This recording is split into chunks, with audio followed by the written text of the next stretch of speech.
우리 하나님의 말씀은 요한복음 8장 31절부터 41절까지 말씀 우리 함께 찾아서 교독하도록 하겠습니다. 요한복음 8장 31절에서 41절까지의 말씀입니다.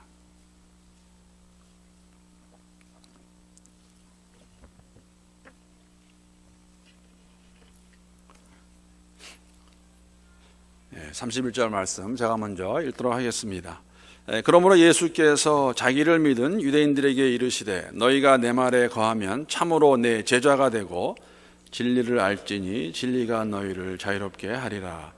그들이 대답하되 우리가 아브라함의 자손이라 남의 종이 된 적이 없거늘 어찌하여 우리가 자유롭게 되리라 하느냐. 예수께서 대답하시되 진실로 진실로 너희에게 이르노니 죄를 범하는 자마다 죄의 종이라. 종은 영원히 집에 거하되 거하지 못하되 아들은 영원히 거하나니 그러므로 아들이 이렇게 하면 너희가 참으로 자유로우리라. 나도 너희가 아브라함의 자손인 줄 아노라. 그러나 내 말이 너희 안에 있을 것이 없으므로 나를 죽이려 하는도다. 나는 내 아버지에게서 본 것을 말하고 너희는 너희 아비에게서 들은 것을 행하느니라. 대답하여 이르되 우리 아버지는 아브라함이라 하니 예수께서 이르시되 너희가 아브라함의 자손이면 아브라함이 행한 일들을 할 것이거늘 지금 하나님께서 들은 진리를 너희에게 말한 사람인 나를 죽이려 하는도다. 아브라함은 이렇게 하지 아니하였느니라. 우리 함께 읽겠습니다. 너희는 너희 아비가 행한 일들을 하는도다. 대답하되 우리가 음란한 데서 나지 아니하였고 아버지는 한 분뿐이시니 곧 하나님이시로다. 아멘. 하나님의 말씀입니다. 지난주 함께 나누었던 공부했던 본문의 그 내용은 예수님의 죽음과 부활 그리고 승천을 암시적으로 제자들에게 또 무리에게 말씀하시는 것이라고 그렇게 말씀을 드렸습니다. 왜냐하면 가시겠다고 말씀하시는 예수님이십니다. 가시겠다. 본향으로 돌아가시겠다는 그런 의미가 담겨지는 말씀이었고 십자가의 죽음을 들려야 하리니 암시적으로 저희들에게 제자들과 무리들에게 말씀해 주신 것 알고 있습니다. 그러면서 그들에게 이렇게 말씀하셨어요. 너희는 올 수가 없다고 말씀하십니다. 내가 가는 곳에 올 수가 없다. 죽임을 당한 예수가 가는 곳이 어디입니까? 하늘나라입니다. 승천하셔서 아버지가 계시는 곳, 원래 함께 하시던 곳으로 가시겠다고 말씀하십니다. 그러면서 그렇게 말씀하시죠. 아버지가 혼자 두지 않으시겠다고 말씀하시는데 영원하신 하나님께서 함께 하시기 때문에 삼위일체 한 분이신 예수님께서 죽음 가운데 머물러 있을 수 없음을 저희들에게 말씀해 주신 것이라고 말씀을 나누면서 지난주 본문에 이제 그 나오는 것이 예수님 직접 말씀하십니다. 내가 그임을 알면, 즉 에고에임이라고 그렇게 말씀하시는 것. 하나님의 명칭입니다. 하나님께서 스스로 자신을 나타내실 때 쓰신 말씀이시죠. 나는 스스로 존재하는 자다. I am who I am. 에고, 에이미. 그 말씀을, 그 구절을 그대로 사용하셔가지고 예수님이 그이심을 나타내셨습니다. 하나님과 동등됨을 나타내신 것이죠. 이러한 주님에 대한 반응이 지난주 본문 마지막에 보게 되면은 30절에, 요한복음 8장 30절에 보게 되면은 이 말씀을 하심에, 그 말씀을 다 하심에 이제 많은 사람이 믿더라. 그렇게 기록하고 있고 그 말씀으로, 그 구절로 저희가 지난주에 끝을 냈습니다. 그리고 요한복음을 함께 이렇게 공부하면서 알 수 있는 것은 무엇이냐면은 많은 사람들이 믿었다고 기록하고 있는데 사실 두 가지 질문을 저희가 할 수가 있습니다. 이 사람들은 왜 믿었을까? 또 한 가지는 무엇을 믿었을까입니다. 많은 무리가 유대인, 요한복음에서 제가 지난번에 공부할 때 말씀을 드린 것 같아요. 요한복음에서 유대인들은 일반적인 유대인들을 가리키지 않습니다. 유대인이라는 그 단어 자체가 그 당시 유대인들의 지도자들을 가리키고 있고 일반 청중은 무리라고 그렇게 군중이라고 표현을 합니다. 거기에 지금 예수님께서 하시는 것을 보고 듣고 경험한 사람들 가운데서도 그것을 본 사람들 가운데 들은 사람들 가운데 다 예수를 믿은 건 아닙니다. 그런데 오늘 본문에 보게 돼 지난주에 공부했던 본문 마지막에 보게 되면은 많은 사람이 믿었더라. 이 많은 사람이 도대체 왜 믿었을까? 그리고 무엇을 믿었을까? 왜냐하면 믿지 않은 사람들도 적지 않았기 때문에 많은 사람이 믿었지만 다 믿은 것은 아닙니다. 분명한 것은 뭐 유대인들이 되었던, 즉 지도자들이 되었던, 일반 청중이 되었던 예수가 다른 분이라는 것, 선지자라고 부르기도 하는데 그 유대 사람들 또 종교 지도자들이 그것을 알고 있었습니다. 제가 그 요한복음을 다시 공부하면서 그렇게 말씀을 드렸어요. 요한복음은 다른 마태, 마가, 누가, 공강복음과는 조금 다른 점이 있다고 말씀을 드렸습니다. 좀 많이 다르죠, 사실은. 왜냐하면 목적이 많이 다르기 때문에. 짧은 지금 8장까지 오고 21장을 하게 되는데, 사실 8장까지의 내용을, 그러니까 7장까지의 내용을 보게 되면은 거의 공생의 삶을 다 봤다고 말씀을 드릴 수가 있습니다. 그리고 그 사건도 어떻게 보면은 가나의 혼인잔치를 제외하고는 그것이 이렇게 시간적으로 진행된 것일까, 그렇게 말할 수 없습니다. 무슨 의미냐면은 예수가 누구인가를 나타내기 위해서 예수의 행적과 가르침을 잘 배합해서 조합해가지고 우리에게 보여주시는 것이죠. 이런 이야기입니다. 요한복음 2장에 보게 되면 저희가 잘 알고 있는 가나의 혼인잔치가 나옵니다. 마리아와 함께 제자들을 데리고 혼인잔치에 가셔서 처음으로 이제 그 물을 포도주로 만드는 그 사건이 있습니다. 여러분, 물을 포도주로 만드는 사건에서 그것을 가장 먼저 안 사람은 누구였냐면 그 하인들이었어요. 하인들에게 물을 떠다가 갖다 주어라 했을 때에 사실은 다른 그 혼인잔치에 왔던 사람들은 알 수가 없지요. 왜냐하면 이 포도주를 나르는 그 항아리, 그 주둥이, 이거 뭐라 그러지, 이거를? 이거를 가지고 가서 부을 때에는 물론 물을 떴지만 떨어지는 것은 포도주였습니다. 그러니까는 몇 사람만 처음에 알았겠죠. 이 안 사람들이 이제 얘기를 했겠죠. 분명히 예수라는 자가 우리에게 물을 떠서 갖다 주라고 했을 때는 물이었는데 그 물을 부어줬더니 포도주가 되었다. 그래서 몇 사람이 알았을 것입니다. 그러고 나서 2장에 나와 있는 사건이 어떤 사건이냐면 예수님께서 성전에 가셔가지고 많은 사람들이 보고 있는 가운데서 사실은 감히 할 수 없는 일이지요. 왜냐하면 성전에서 매매라는 것은 이권이 개입되어 있는, 아무나 할 수도 없고 굉장히 힘 있는 자들이 뒤에서, 즉 제사장들과 대제사장이 이권 개입되어 있는 그러한 것임에도 불구하고 예수님께서 그 매매하는 자들의 그 테이블을 뒤엎었습니다. 내 아버지의 집은 기도하는 집이라 말씀하시면서. 그래서 더 많은 사람이 예수를 주목하게 됩니다. 아니, 예수라는 자가 나타나가지고 지금 감히 아니면 용감하게 성전에서 이런 것들을 다 책망하시고 뒤집었다. 여러분, 이 말이라는 것은, 그래서 아마 사람들이 그 얘기, 그 자가 바로 그 자가 아닌가. 나도 들은 적이 있는데 가나에서 어떤 예수라는 그 사람 맞네. 물을 포도주로 만들었다고 하더라. 그리고 아마 그러한 이야기를 들은 무리들 가운데서 3장에 오게 되면 요한복음 3장입니다. 니고데모라는 바리새인의 지도자 한 명이 한밤중에 예수를 찾아오지요. 들어보니까는 하는 것을 보니까는 어딘가 모르게 다른 사람은 다른 사람인 것 같아요. 그래서 니고데모가 한 사람이 예수를 찾아오는 것을 요한복음 3장에서 기록하고 있습니다. 이 시퀀스를 해보게 되면은 요한이 그냥 쓴 것이 아니라 성령의 감동인데 이유가 있이 예수가 어떤 분인가를 나타내는 것을 이렇게 보여주고 있는데 4장에서는 여러분 이제 그 중간에 어떤 게 있냐면은 우리가 알다시피 이제 사마리아 여인과 대화하는 장면이 나옵니다. 이방인들에게까지 예수님이 더 리치아웃 하시는, 나아가시는 모습을 볼 수가 있고, 그 4장에 어떤 얘기가 나오냐면 왕의 신하의 고관의 아들을 고쳐주는 그 사건이 기록되어 있습니다. 그러니까 지금 여러 사람들이 이렇게 타치하시는 거예요. 그들에게 다가가시고 그들에게 예수가 누구인가 나타내시고, 그 다음에는 이제는 정말 초자연적인 것이죠. 그 5장에 오게 되면은 38년 된 중풍병자가 베데스다 연못가에 그를 고쳐주는 사건이 나옵니다. 제가 이번에도 오늘도 말씀을 준비하면서 그런 생각을 해봤습니다. 여러분, 성경을 볼 때에 그 한 사건에 여러 인물들이 나와요.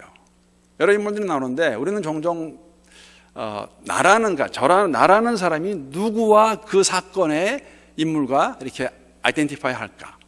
예를 들면 그런 겁니다. 중풍병자를 물론 이제 요한복음 5장에는 베데스다 연못가에 38년 된 그 병자가 고침을 받는 게 나와 있지만, 여러분 잘 아시는 그 내용 중에 하나가 무엇이냐면은 중풍병자를 4명의 친구라고 말할 수 있는데 들것에 들어가지고 예수에게 찾아옵니다.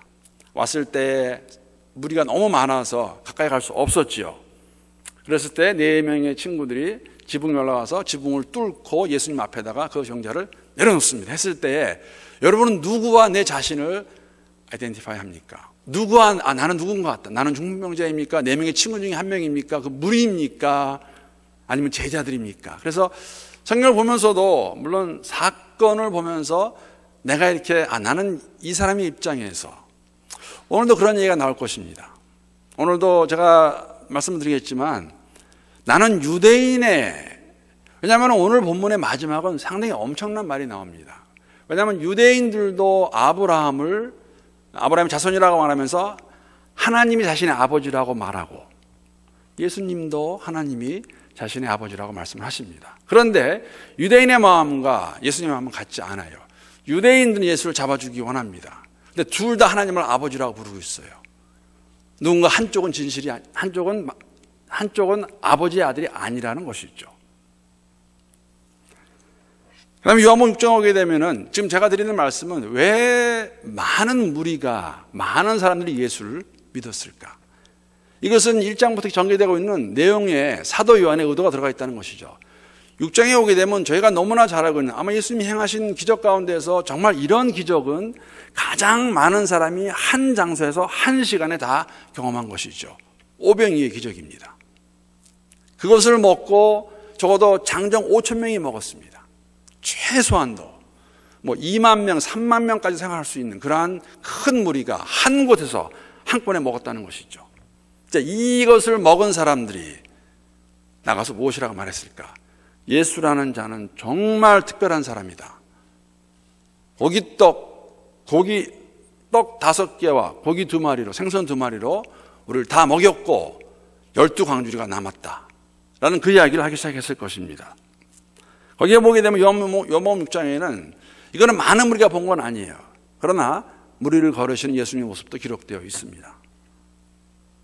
그리고 7장에 가서는 다시 초막절을 맞이해서 제가 다시 시작한 그 부분인데, 초막절에 예루살렘에 가셔가지고 거기에서 많은 군중들에게 생수의 근원이 자신이라고 말씀하시는, 세상의 빛이라고 선포하시는 8장에 오게 되면 그 이야기를 듣고, 지금까지 그들이 개인적으로 그것을 보았던지 아니면 들었던지 경험했던지 그 가운데서 많은 사람들이 믿게 되는데, 여러분 제가 말씀을 드렸는데 이것을 본 사람들이 다 믿은 건 절대 아니었어요. 사실 이러한 것에 7장까지의 사건이 다 전개가 되면서 그 예수님을 보면서 무리는 두 부리로 갈라집니다. 정확하게 요한복음 7장 30절 31절 말씀 보게 되면 우리가 그것을 알 수가 있습니다. 7장 30절 말씀 제가 읽어보겠습니다. 그들이 예수를 잡고자 하나 손을 대는 자가 없으니 이는 그의 때가 아직 이르지 아니했습니다. 그런 것을 보면 볼수록, 시간이 가면 갈수록 한 부리는 예수를 잡아 죽이기 원했습니다. 더 이상 놔둘 수 없다. 지금 동일한 사건을 보고 있는 겁니다. 그런데 31절에 보게 되면 무리 중에 많은 사람이 예수를 믿고 말하되 그리스도께서 오실지라도 그 행하실 표적이 이 사람이 행한 것보다 더 많으랴 하니. 예수를 잡아주기 원하는 사람들은 우리가 알고 있는 내용입니다. 예수가 오신 배경과 지금 그 상태에서 그렇게 오시는 메시아는 그들이 받아들일 수 없었습니다. 그리고 더 나아가서 사실은 메시아라고 말은 하지만, 그리스도를 기다린다고 말을 하지만 그 부류는 지금 현재 처해 있는 상황이, 현실이 그렇게 과히 나쁘지 않았어요. 살만합니다. 재산도 있고 위치도 있고 다른 사람에 비해서 꼭 지금 현실이 아무리 로마 제국의 로마의 통치를 받고 있다 할지라도 종교도자들의 삶은 어렵지 않았습니다. 적당히 타협하면 되고 먹을 것도 있고, 왜 말로는 메시아라고 말하지만 정말로 메시아가 온다 하면은 이런 정도가 아니라 이걸 다 뒤집어 엎는다 그러면 더 좋은 삶을 살아야지, 이런 예수라는 갈릴리 나사렛에서 온 청년이 예수라고 메시아라고 받을 수 없지요. 그런 일이 더 있으면 있을수록, 무리가 그를 더 따르면 따를수록 그들에게는 불리합니다. 그걸 반역으로 볼 수도 있고, 로마 제국이 가만히 있을까? 그럴 바에는 이 사람을 먼저 없애버리는 게 좋은 거죠. 그래서 죽이기 원합니다. 또 한 무리는 이 정도면 예수 그리스도가 될 것이다. 그리스도라는 자가 오실지라도, 그렇죠? 오실지라도 그 행하실 표적이 이 사람이 행한 것보다, 예수가 행한 것보다 더 많지 않겠다는 거예요. 온전한 이해는 아닙니다. 일반 청중들에게 어려운 삶 가운데, 야, 예수라는 사람의 얘기를 들어보니까 굉장하다. 물을 포도주로 만들고 오병이의 기적이 있고 중풍병자를 낫게 해주고 무리도 걷는다고 그러더라. 야, 이 정도면은 메시아가 되지 않을까? 하면서 예수를 믿는 사람들이 있었는데, 여러분, 흥미로운 것은 예수님은 이 무리를 믿지 않습니다. 군중의 마음을 믿지 않으세요. 요한복음 6장 15절에 보게 되면 제가 잘 알고 있는 내용이 있습니다. 예수님이 마음만 먹으셨으면 가능한 일이었어요. 무슨 이야기입니까? 오병이의 기적을 경험한 많은 사람들이 예수를 어떻게 해도 억지로라도 왕을 삼기 원했습니다. 예수님 말 한마디 하시면 돼요. 그래, 우리 한번 해보자. 한번 가서 로마 제국에 우리 한번 가서 싸워보자. 나를 따르라 하면은 왕이 될 수 있으셨어요. 그런데 그걸 원치 않으십니다. 당연히 원치 않으시죠. 하지 않으십니다. 그리고 오늘 본문에서도 왜 이렇게 말씀하셨을까? 저는 그렇게 의아하게 생각했는데, 처음에 보게 되면 그러므로 예수께서, 지금 30절에 보게 되면 많은 사람들이 이 말을 듣고 예수를 믿었다고 기록하고 있는데, 예수님이 거기다가 그 무리에게 뭐라고 말씀하시냐면은, 그러므로 예수께서 자기를 믿은 유대인들에게 이르시되라고 말씀하십니다. 뭐냐면은 이게 다가 아니라는 것이죠. 하시는 말씀이 있으세요. 내가 나를 믿느냐? 오케이, 그럼 한번 확인해 보자. 칭찬하시는 게 아니라 사실 그 다음에는 너희가 정말로 나를 믿는 자들이라면, 나를 따르는 자들이라면은 이러한 모습이 있어야 할 것이다 라고 말씀하십니다. 여러분, 예수님의 무엇을 보고 왜 이 많은 사람들은 예수를 믿었을까요? 우리가 알고 있는 것은 이 무리가 누군가의, 물론 유대인들의 선동입니다. 지도자들의 선동이 있으면 그들의 마음은 다 글로 빼앗겨가지고 예수를 잡아 죽이는데 이 무리도 동참할 것입니다. 그 누구 하나 예수를 위해서 일어난 사람이 없었어요. 한때는 예수를 왕으로 삼기 원했던, 억지로 삼기 원했던 그들이 유대인들의 지도자들의 선동이 있을 때에는 아무도 예수를 변호하지 않습니다. 심지어는 제자들까지도 다 예수를 버리고 떠나는 것이죠. 그럼 이들이 도대체 무엇을 보고 왜 예수를 믿었을까? 물론 이들에게 한 가지 있었던 것은 뭐냐면, 무리들이 어떤 마음이 있었냐면, 조금 전에 말씀드린 것과 같이 예수님이 하시는 모든 것은 달랐습니다. 특히 우리가 잘 알고 있다시피 예수님께서 가르치실 때에는 그냥 가르치는 게 아니라 권위 있는 자 같이 가르치셨어요. 그걸 다 그걸 느낀 사람들이기 때문에. 그래서 그들이 그러한 마음을 가졌는데, 여러분, 이러한 마음은, 왜냐하면 오늘 본문 말씀과 특히 30절 말씀과 함께 대조해 보게 되면 어쩌면 이 사람들은 분위기를 타서 지극히 주관적이고 감정적인 것으로 예수를 믿었다는 생각을 떨쳐버릴 수가 없습니다. 물론 감정이라는 것은 여러분 우리에게 도움을 줍니다. 내가 느꼈다. 여러분 그렇지 않겠어요? 오랫동안 지병으로 앓고 있던 사람의 병이 낫는다 그러면 그 병이 병 고침을 받은 사람이 갖는 그 어떤 그 감정이라든지 그 느낌은 사실은 진리를 알아가는 데 도움을 줄 수가 있습니다. 근데 문제는 그게 다가 아니라는 것이죠. 그리고 한 가지 더 나아가서 여러분, 우리가 말하는 소위 말하는 기적이라는 것은 사실 병 고침 같은 기적은 우리 기독교만 가지고 있는 건 절대 아닙니다, 여러분. 다른 종교에도 있습니다. 그러니까 제가 말씀을 드리는 것은 감정이 도움을 줄 수 있지만 감정만을 가지고 어떤 순간적인 분위기만을 가지고 진리를 바라볼 수는 없습니다. 오늘 많은 사람들이 제가 말씀드린 것 같이 7장까지의 내용을 보면서 그들에게는 와, 이 사람이 이 예수면은 이게 메시아가 아닐까 믿었다고 그러는데 그 믿음은 온전한 믿음은 아니었고 온전한 믿음이라면은 예수님께서 그렇게 말씀하시는 것이죠. 무엇이라고 말씀하시냐면은 계속 읽겠습니다. 그러므로 예수께서 자기를 믿는 유대인들에게 이르시되 너희가 나를 믿는다 그러느냐? 그러면 내가 한마디 하겠다. 무슨 말이냐면은 너희가 내 말에 거하면 참으로 내 제자가 되고 진리를 알지니 진리가 너희를 자유롭게 하리라입니다. 어떠한 지금 보이는 것들을 가지고 느끼는 것만을 가지고 믿는다고 말하지 말고 내가 지금까지 한 이 말, 하나님의 말씀을 너희가 믿으면 그 말씀에 거하면은 너희가 참 제자가 되고 진리를 알지니 진리가 너희를 자유롭게 하리라. 칭찬이 아니었어요. 야, 너희들의 믿음이 참 좋다, 맞다가 아니라 확인하라는 것이죠. 너희가 믿는 것이 무엇인가 확인해봐라. 확인하고 확신을 가져라입니다.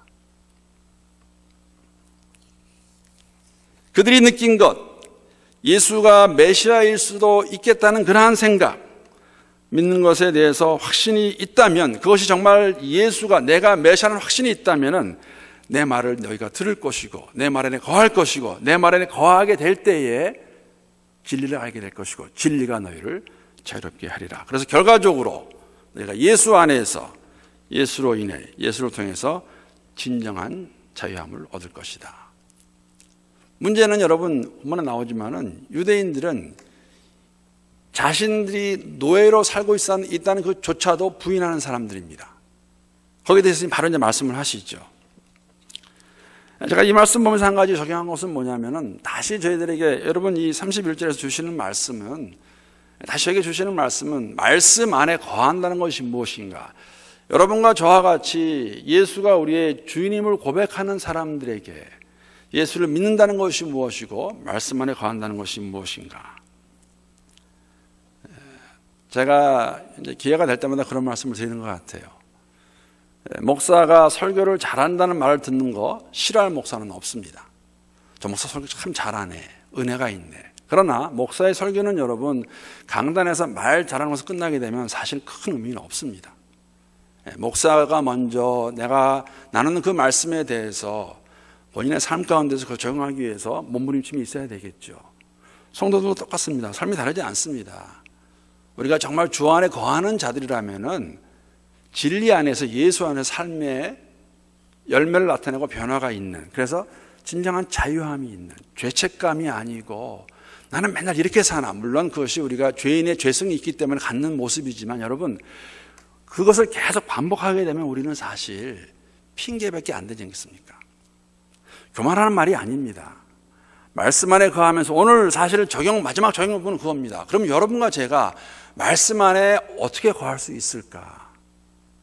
거해야 되지 않겠습니까? 거하는 가운데 삶의 변화가 있어야 되는데 물론 이게 참 델리케이트한 문제인 것 같아요. 잘못하면 이게 뭐 교만하다 그런 말일 수 있는데 그런 게 아니라는 것이죠. 삶의 변화는 자연스러워야 되고 정상적이어야 되고 우리 예수를 알면 알수록 삶의 열매가 있어야 되는데 저나 여러분의 삶에 계속 변화가 없다면 여러분 예수를 믿는다 고백하는 자들에게 예수님이 뭐라고 말씀하시냐면은 너희가 내 말에 거하면 참으로 내 제자가 되고 진리를 알 것이니 진리가 너희를 자유롭게 하리라 라고 말씀하시는 것이죠. 그런데 여러분 여기서 예수님이 정말 잘하시는 게 항상 있으세요. 유대인들은 요리조리 피해 나갑니다. 그리고 말장난을 참 저는 잘한다고 생각했습니다. 말장난을 정말 잘해요. 근데 예수님이 그것을 그 말장난까지도 잡으셔가지고 거기에서 진리를 선포하신다는 것이죠. 유대인들은 오늘 이 상황 가운데서도 예수님의 진리를 피해 나갑니다. 진리가 너희를 자유롭게 하리라 했더니 22절에 보게 되면은 33절에 보게 되면 이렇게 말하죠. 그들이 대답하되 우리가 아브라함의 자손이라 남의 종이 된 적이 없거늘 어찌하여 우리를 자유롭게 한다고 하느냐. 이렇게 말이 나옵니다. 진리가 너희를 자유롭게 하리라 했더니 그걸 받아가지고 유대인들이 뭐라 하냐면 아니 우리가 종이 된 적이 없는데 무슨 자유롭게 한다는 것입니까? 라고 반문하는 것이죠. 근데 사실 이런 모습은 지난주에도 한번 나왔어요. 예수님께서 내가 가는 곳에 내가 갈 수 없다고 말했을 적에 유대인들이 어떻게 반문했냐면 지난주 함께 했던 그 본문에 요한복음 8장 22절 말씀, 이렇게 유대인들이 얘기했습니다. 유대인들이 이르되 그가 말하기를 내가 가는 곳에 너희가 오지 못하리라 하니 그가 자결하려는가? 여러분, 거짓말인 거 아시죠? 왜 거짓말이냐면 지금 유대인들이 꾸미고 있는 계획이 무엇입니까? 예수를 잡아 죽이는 것이에요. 근데 뭐라고 하냐면은 가는데 갈 수 없다고 예수가 자살하려고 그러나? 스스로 속이는 거짓말이죠. 똑같습니다. 우리가 아브라함의 자손이라 남의 종이 된 적이 없거늘 어째 우리를 자유롭게 한다고 하느냐 하면서 그걸 피해 나갑니다. 진리가 너를 자유롭게 하리라? 우리 벌써 자유로운데? 무슨 지금 종도 안 된 우리에게 무슨 자유를 얘기하느냐? 여러분, 이스라엘 백성이 종이 된 적이 없었습니까? 아브라함의 하나님, 이삭의 하나님, 야곱의 하나님 부르짖는 그 이스라엘 백성들, 불과 1500년 전만 하더라도 이스라엘 백성들은 어디에 있었습니까? 야곱이 요셉이 이룬 그 업적으로 인하여서 이집트의 고센 땅으로 내려가지 않습니까? 430년을 살면서 그들의 마지막의 모습은 무엇이었습니까? 그들의 마지막의 모습은 종이었습니다. 종상을 했죠. 처음에는 그들의 삶이 자유인의 삶이었지만 마지막 이집트의 삶은 노예의 삶이었고, 그들이 정착해 살고 있는 그 가나안 땅이 바로 그때 출애굽하여서 나와서 정착하여 산 곳이 그 팔레스타인 지역인데, 거기에 살고 있는 그들이 이렇게 말할 수 있을까? 어쩌면은 물론 이해가 됩니다. 오랜 기간이 지나면서 그들이 망각할 수도 있어요. 깜빡할 수도 있어요. 뭐 이해가 되는 거는 우리 지금 20대 세대들에게, 이제 요새는 제가 기존 세대인 것 같아요. 이제 저도 이제 벌써 50대 들어오면서 저랑 30살이 차이가 나니까 우리 요새 청소년들하고 20대들에게 여러분 6.25를 말해 보십시오. 애들이 6.25가 뭐냐 그러지 않습니까? 우리는 미국에 사니까 많이 적하지만 한국에 있는 초등학생들한테 한번 물어보세요. 6.25 동란, 그러면 얼마나 알아들을까? 한 50년 지나도 100년 지나도 우리가 100년까지 하겠으면 사실 우리는 몇 년만 지나도 다 잊어버려요. 그때를. 다 좋은 건 아니겠죠.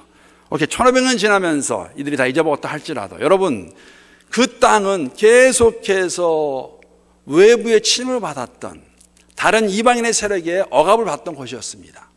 아수르가 와서 북이스라엘을 멸망시키고, 바벨론이 와서 바사가, 그리고 헬라와, 그리고 지금은 로마 제국이, 물론 얼마나 자유가 있지만 그들 마음대로 할 수 없는 그런 상황에 있음에도 불구하고 이들이 하는 말은 뭐냐면, 우리가 종이 된 적이 없거늘 왜 우리에게 자유롭게 한다고 말하냐고 그렇게 피해가는 것이죠.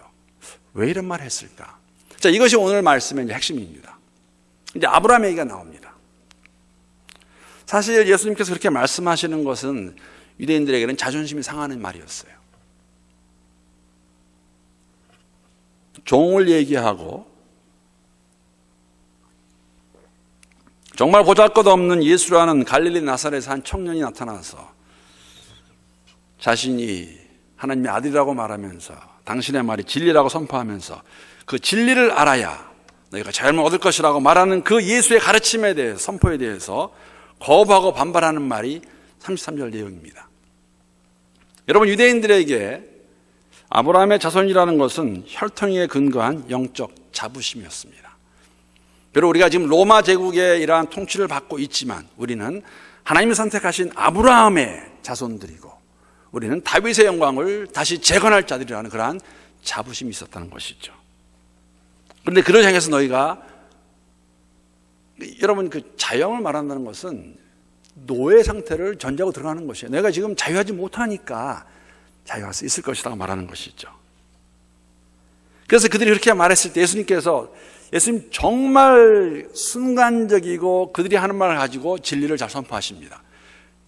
그래서 34절에 예수님이 뭐라고 그러십니까? 34절을 보게 되면은, 오케이, 이렇게, 그래? 그러면 예수께서 대답하시되, 진실로, 두 번 진실 나오죠. 내가 너희 꼭 해야 될 말이 있다. 좀 잘 들어봐라. 진실로 너에게 이르노니, 죄를 범하는 자마다 죄의 종이라고 말씀하십니다. 죄를 범하는 자마다 죄의 종이다. 육체적인 자유가 있다 할지라도 죄의 종으로 살아갈 수 있음을 보여주는 내용이고, 지금은 자신을 부인하고 있는, 예수를 부인하고 있는 유대인들에게는 자신들이 얼마나 오랫동안 죄의 종으로 살아왔고 지금도 여전히 너희들은 죄의 종으로 살고 있다고 말씀해 주시는 내용이라는 것이죠. 예수가 진리라면 예수 안에서 구원을 얻을 수 있다고 말씀하시죠. 왜냐하면 자유함을 말씀하시기 때문에. 이러한 반응에 유대인들은 그것을 거부하고 그것을 거절했습니다. 그것을 받아들이지 않았습니다. 반발했습니다. 그렇게 말했습니다. 그렇기 때문에 사실 오늘날도 그러한 것은 그대로 있어요. 우리가 누구에게 복음을 전할 때, 여러분 복음을 전할 때 왜 복음이 어떤 사람에게는 좋은 소식이 안 될까 했을 때는 본인이 내가 죄인인 것을 인정하지 않으면 좋은 소식이 될 수가 없어요. 내가 죄인이 아닌데 죄 문제가 왜 해결해야 됩니까? 죄라는 것을 바로 알기 위해서는 하나님이 누구신가를 알아야 죄가 성립이 되죠. 창조하신 하나님을 알지 못하는 것, 내 마음대로 사는 것이 죄라는 것이, 그것이 죄라는 것이 인정이 돼야 그 죄 가운데서 벗어나는 것이 무엇인가, 죽음 가운데서 벗어나는 것이 무엇인가 알 수 있는데, 그 자체를 부인하면 어떻게 구원이 좋은 소식이 되겠습니까? 예수가 좋은 소식이 될 수 있겠습니까? 근데 여러분, 복음이 좋은 소식인 것은 우리가 죄 가운데 있다는 것, 죄 가운데 있다는 것은 하나님을 모르기 때문에 죄 가운데 있다는 것. 그러면 하나님이 어떤 분인가를 인정해야, 하나님의 존재를 우리가 인정해야 죄는 성립이 됩니다. 근데 여러분, 피조물이 창조주를 스스로 알 수 있을까요? 알 수 없습니다. 불가능합니다. 그것조차도 하나님께서 우리에게 알 수 있도록 계시를 주셔야 돼요. 계시를 주는 그 전체를 가리켜서 우리가 뭐냐면 하나님의 은혜라고 말합니다. 그렇기 때문에 여러분, 하나님을 알아간다는 것은 정말 우리가 하나님의 은혜 가운데서 더욱더 그분이 어떠한 분인가를 알아가는 가운데 정말 감사하는 것이죠. 알면 알수록, 제가 언젠가 그런 말씀 드린 것 같아요. 하나님을 알면 알수록, 알아가면 알아갈수록 저희들의 마음에 생기는 것은 뭐냐면은 사도 바울과 같은 고백이 있다는 것이죠. 나는 정말 죄인이구나. 하나님의 은혜를 깨달으면 깨달을수록 내가 느끼는 것, 여러분과 제가 느끼는 것이 뭐냐면 나는 정말 나 같은 죄인이 없구나. 나는 정말 죄인 중에도 괴수 죄인이구나. 나는 사도 바울의 고백이 이해가 되지 않으십니까? 하나님은 창조주 하나님을 알아갈 때 하나님이 얼마나 위대하신 분이고, 사실 위대한 말 자체도 우리가 다 이게 하나님 표현하기가 적당치 않죠. 하나님, I am who I am, 스스로 존재하시는 분. 그냥 나는 나다가 정말 가장 큰 명칭입니다. 우리가 하나님 부를 수 있는 거죠. 나는 나다. 나는 스스로 존재하는 자다. 그 하나님의 존재에 대해서 우리가 알아갈수록, 와, 이런 하나님에 비해서 나는 정말 죄인이구나. 아브라함의 자손이라고 말하는데, 아브라함의 자손임에도 불구하고 스스로 고백하는데, 이들은 아브라함의 자손인데 아브라함과 같은 행동을 하지 않고 지금 예수를 잡아 죽이기 원한다는 것이죠. 예수님 뭐라고 말씀하시냐면, 그게 이제 본문의 35절에 41절까지 내용이에요. 너희가 만약에 진정으로 아브라함의 자손이라면 지금 너희가 생각하는 그것, 즉 나를 잡아 죽이려는 것, 그런 행동은 하지 않을 것이라고 말씀하십니다. 여러분, 유대인들이 예수를 잡아 죽이기 원하는 이유는 가장 간단하게 말하자면 자신들이 받아들일 수 없는 거예요. 자신들이 기대하고 있는 메시아의 모습이라든지 자신들의 지식과 경험과 학식에 의해서는 이 예수가 메시아가 될 수 없다는 것이죠. 그래서 예수를 자신들이 받아들일 수 없으니까, 믿을 수 없으니까 예수를 부인하는 것인데, 여러분, 아브라함은 그렇지 않았습니다. 아브라함은 믿을 수 없는 상태에서 하나님을 믿고 따르지 않았습니까? 이러한 내용을 사실 이제 오늘 제가 시작할 때 말씀을 드렸어요. 좀 어려운 부분이 있긴 한데, 유대인들에게 있어서는 아브라함의 자손이라는 것이 영적인 자부심이었고, 비록 지금 로마 제국 아래에 있지만 그들에게는 자신들이 영적으로 거기 구속되지 않고 살고 있다고 이렇게 믿고 있었습니다. 아브라함의 자손, 즉 하나님 선택받은 백성으로서. 그런데 예수님이 뭐라고 하냐면 너희들은 다 죄의 종이라고 말씀하시는 거예요. 죄의 종이다. 아브라함의 아들, 아브라함의 자손이라고? 아브라함의 자손이라면 이런 생각 할 수 없다고 말하는데, 여러분 여기에서 이제 그 죄 종과 아들의 그 암시적인 이미지가 뭐냐면은, 사실은 그 35절에 36절에 보게 되면은 그 종과 아들의 모습을 그들이 알고 있는 내용이죠. 사라의 종을 통해서 나온, 그 사가의 몸을 통해 나온 이스마엘의 모습과 사라의 몸을 통해 나온 이삭을 이들에게 보여주고 있습니다. 종의 몸에서 나온, 즉 사갈의 몸에서 나온 이스마엘의 자손은, 이스마엘은 아브라함과 함께 할 수 없었습니다. 그 집에 쫓김을 당하는 것이죠. 사라의 몸을 통해 나온 이삭이 아들로서 그들과 함께 했다는 것. 그러니까 사실은 예수님께서 주시는 말씀은 뭐냐면은, 너희들은, 왜냐면은 그러니까 예수를 죽이려 하는 그 계획, 그러한 모든 것은 하나님 아버지가 주신 것이 아니라 너희 아비에게 들었다고 말하는 것입니다. 여기 너희 아비는 귀신입니다. 마귀입니다. 그러니까 여기는 사실은 이 논쟁이 그 예수님의 자신이 누군가를 선포하심에 있어서 이스라엘 백성들, 즉 유대인들이, 특히 종교지도자들이 받아들이지 못하는 그 부분에 대해서 설명을 하시는 건데, 그것을 아브라함을 가지고 말씀하시고 이 대립이 39절 40절에 오게 되면 정점을 이루게 됩니다. 왜냐하면 39절에 보게 되면, 자 보세요. 대답하여 이르되 우리 아버지는 아브라함이라. 누가 대답하는 겁니까? 지금 이스라엘 사람들, 유대인들이 우리 아버지는 아브라함이라 하니 예수께서 이르시되 너희가 아브라함의 자손이면 아브라함이 행할 일들을 할 것이오늘 지금 하나님께 들은 진리를 너에게 말하는 사람이 나를 죽이려 하는도다. 아브라함은 이렇게 하지 아니하였도다. 너희가 진정으로 아브라함의 자손이라면 이러한 행동, 나를 거부하고 나를 죽이는 행동을 하지 않을 것이라는 것입니다.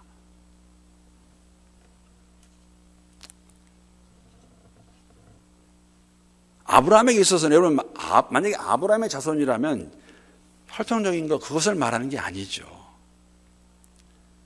우리도 그런 거 있어요. 우리의 말 가운데서도 우리가 종종 그런 말 하는데, 사실 여기랑 많이 저는 연관이 된답니다. 우리가 신앙의 연륜을 얘기한다든지, 아니면 신앙의 가정으로 내가 몇 대까지 얼마나 오랫동안 잘 믿었나, 잘 믿었나를 보면 교회를 다녔나. 그러나 실질적으로는 믿음의 열매가 없는 그러한 사람들의 말이 이 유대인들의 말이 아닐까. 우리가 아브라함의 자손이다.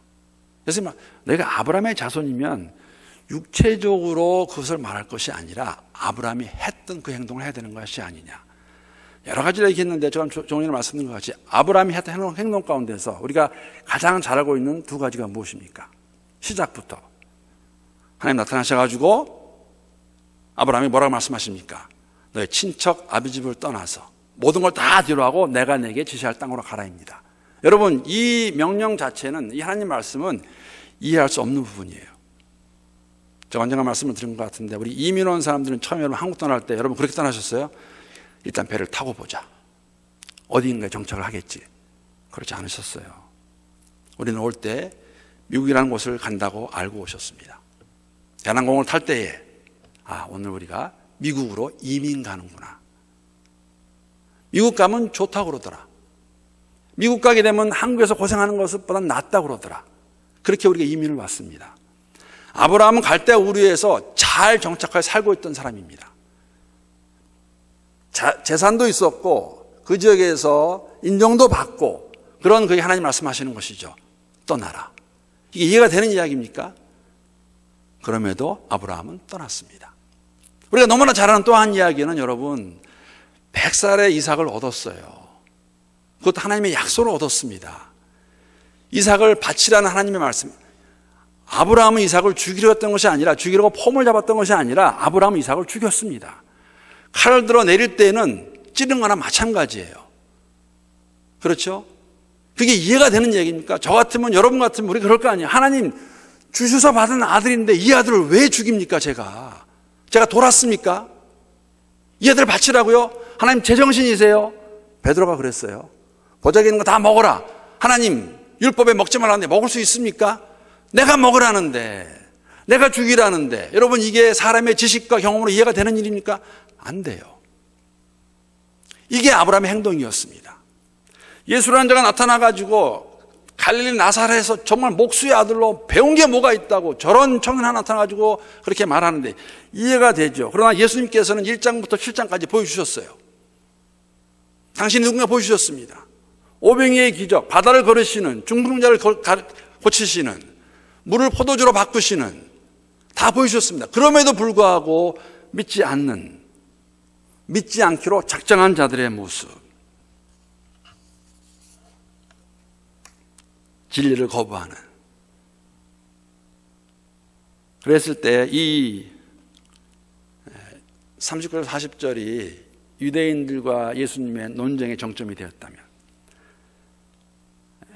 예수님도 아버지를, 하나님을 자신의 아버지라고 말씀하시는데 41절에 보게 되면 유대인들이 이렇게 말합니다. 너희는 너희 아비가 하는 일을 하는도다. 여기서 아비가 누구일까? 예수님 말씀하시는, 여러분, 예수를 잡아 죽이는 것은 누가 한 일입니까? 사단의 일입니다.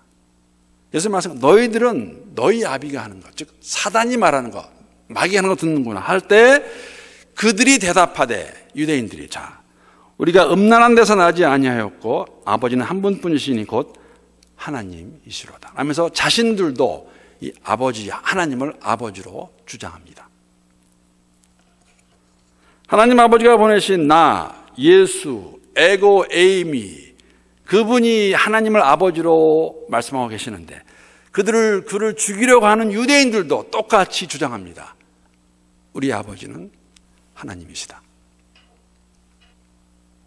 엄청난 대립이죠. 엄청난 이야기입니다. 예수님도 유대인들도 하나님을 자신들의 아버지라고 주장합니다. 예수님과 유대인들의 대립이 정점에 이른 것을 보여주는 내용이고 어느 한쪽이 진실을 말하고 있지 않습니다. 어느 한쪽은 맞지 않는 것이죠. 어느 한쪽은 정말 오해 가운데 살고 있다는 것이죠. 예수님을 메시아로 인정하고 믿지 않으면서, 아니 그를 잡아 죽이려고 하면서 자신들을 아브라함의 자손이라 주장하며 하나님을 아버지라고 주장하는 유대인들. 이것이 무슨 의미일까?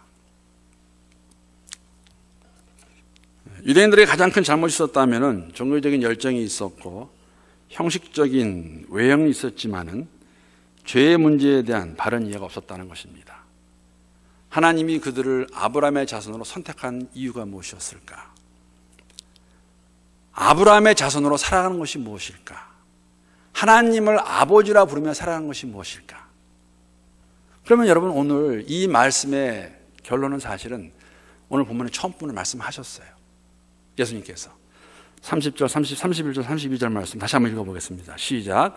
그러므로 예수께서 자기를 믿은 유대인들에게 이르시되 너희가 내 말에 거하면 참으로 내 제자가 되고 진리를 알지니 진리가 너희를 자유롭게 하리라. 나의 자녀라는 것은 말씀 안에 거하는 자, 말씀을 듣고 그 말씀 안에 거하는 사람이 예수의 참 제자며 예수의 참 제자만이 진리를 아는 사람이며 진리를 아는 사람은 이 땅에서 주의 백성으로 자유롭게 살 수 있다는 것이죠. 지식이 많은 사람도 경건의 모습만을 가지고 있는 사람들이 아니라는 것입니다. 예수님 그런 말씀하셨습니다. 나더러 주여 주여 하는 자마다 다 아버지의 나라에 들어가지 못한다고 말씀하시는 것은, 여러분 우리가 어떻게 보면은 물론 입술의 고백이 중요합니다. 마음으로 믿고 입술로 고백했을 때에 예수가 나의 구주이심을 우리가 알게 되는 것이죠. 그러나 누차 말씀을 드리는 것은, 다시 말씀드리는 것은 그것은 시작입니다. 시작점입니다. 근데 많은 사람들은 오해를 해요. 그게 단 거로 알고 살아요.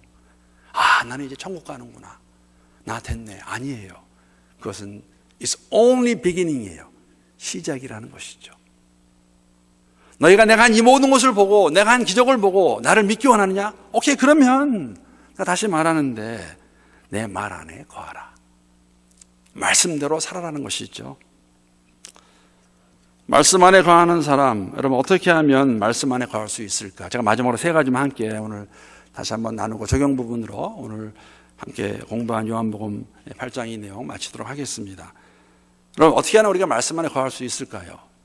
이 내용도 우리가 다 아는 내용 아닙니까? 51년 된 교회에서 있는 우리 모두 다 아는 내용입니다. 말씀 안에, 오늘 우리 교회도 말씀 안에 거하는 공동체. 올해 표가 이건 거 아셨죠? 말씀 안에 거하는 공동체. 자, 어떻게 말씀 안에 거할 수 있을까요? 여러분, 어떻게 말씀 안에 거할 수 있을까요? 여기에서 그 누가 저를 포함해서 나는 정말 말씀 안에 거하는 사람이라고 자신 있게 장담하고 말할 수 있을까? 제가 세 가지만 나누기 원합니다. 저는 개인적으로 절대 필요한 것이 있다면 우리의 매일매일의 삶 가운데에서 하루를 시작할 때 그런 고백이 있어야 한다고 생각합니다. 어떤 고백이냐면 예수가 나의 주인이십니다.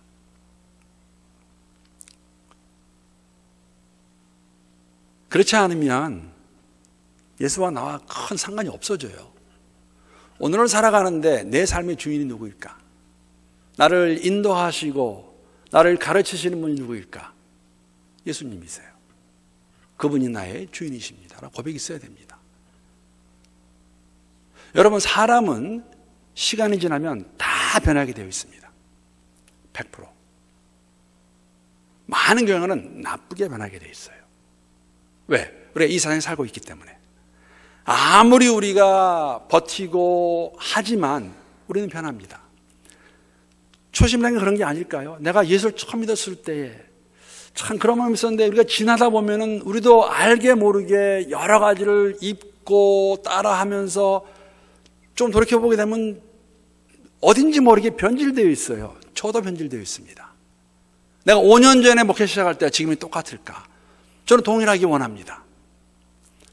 제가 30년 전에 예수를 믿었을 때 신학교를 가고 싶다고 그랬을 때 제가 무엇을 바라보고 신학을 하겠다고 했을까? 그때 생각 아무것도 없었습니다. 그냥 하나님 사랑해서, 그냥 하나님이 좋아서, 그냥 사용하시면 살겠습니다. 그런데 지나면서 보니까 이것도 가지고 저것도 가지고 이렇게도 하고 저렇게도 하고 이것도 좋고 저것도 좋고 그래서 저도 변질되어 가는 것이죠. 그게 좋은 것으로만 되면 좋겠는데 그렇지 않아요. 왜? 사담하게 가만히 있지도 않냐고 우리 죄성이 있기 때문에. 그렇기 때문에 하나님을 매일매일 삶 속에서 인정하셔야 돼요. 고백하셔야 됩니다. 예수가 제 삶의 주인이십니다. 안 그러면 그 말씀 아무 의미가 없죠. 주인이어야 그 말을 들으면서 주인이 말씀하시는구나 들을 거 아닙니까? 그럴 때 우리가 주의 말씀에 경청할 수 있는 마음의 자세가 필요해요. 남편 말 듣고 싶지 않고 아내 말 듣고 싶지 않고 목사, 장로 다 듣고 싶지 않아도 이 말씀 가운데서 말씀하시면 이 말씀을 듣겠다는 그러한 경청하는 마음의 자세. 주께서 말씀하시면 내가 듣겠습니다. 목사가 강단에서 자기 원하는 말 할 수 있으니까 난 정말 안 듣겠다. 좋습니다. 괜찮아요, 여러분. 장로가 자기 무게 말하려고 막 꼬여서 말하는 건 안 듣겠다. 괜찮습니다. 그러나 이 말씀 가운데서 내게 주시는 거라면 들어야 되지 않겠습니까? 하나님 말씀인데. 근데 예수가 주인이 아니면 이 말씀도 그냥 읽으면서 오늘도 지루하구나. 이것이 무엇일까 밖에 될 수 없다는 것이죠.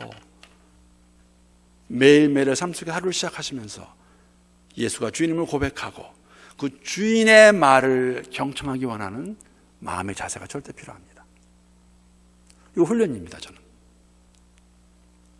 마지막으로 말씀 안에 거하시려면요, 말씀을 경험하셔야 돼요. 말씀대로 살았더니 그렇게 이루어 주시더라. 말씀대로 살았더니 내가 이길 수 있더라. 말씀대로 살았더니 내가 말씀 안에서 위로를 받고 말씀대로 살 수 있구나. 경험이 없으면 다 일로 들어왔다 일로 나가는 거죠. 아무리 좋은 설교 들으면 무엇 하십니까? 나가면서 설교 좋았네 한마디 하면 끝인데요, 뭐. 그렇지 않겠습니까? 말씀대로 살아야, 말씀대로 살았더니, 이렇게 말씀하신 그대로 살았더니 그 말이 진리네라는 고백이 있어야 이대로 사실 거 아니에요. 이걸 살아보지 않았는데 어떻게 사시겠어요? 이렇게 해라. 이건 아니다. 이렇게 하면 너희들이 망한다. 갈 수 없다. 장애물인데 이걸 해야 되는데 말씀은 말씀이고 예수님은 정말 현실을 모르세요. 이 세상을 살아보시면 그렇게 못 사실 거예요 라고 우리가 만약에 나아간다면 여러분, 이 말씀 무슨 의미가 있습니까? 이 말씀 의미가 없으면 여러분과 저의 삶은 5년이 지나도 10년이 지나도 50년 교회를 다녀도 삶의 변화는 없을 거예요. 너희가 내 말 안에 거하면 참 제자가 되리라. 여러분, 참 제자가 되기 원하시면 말씀 안에 거하셔야 돼요. 말씀대로 사셔야 됩니다. 저와 여러분이 함께 잘 살기 위해서, 예수 잘 따라가기 위해서 함께 몸부림치셔야 돼요. 우리 다 실수하고 다 잘못하지 않습니까? 죄 짓지 않습니까? 함께 받아주고 이해하고 그러한 모습, 그렇게 하는 것이 우리가 말씀 안에 거할 수 있는 방법이 아닐까 저는 생각합니다. 그러한 삶을 살아갈 수 있는 여러분과 제가 될 수 있기를 우리 주님의 이름으로 축복합니다.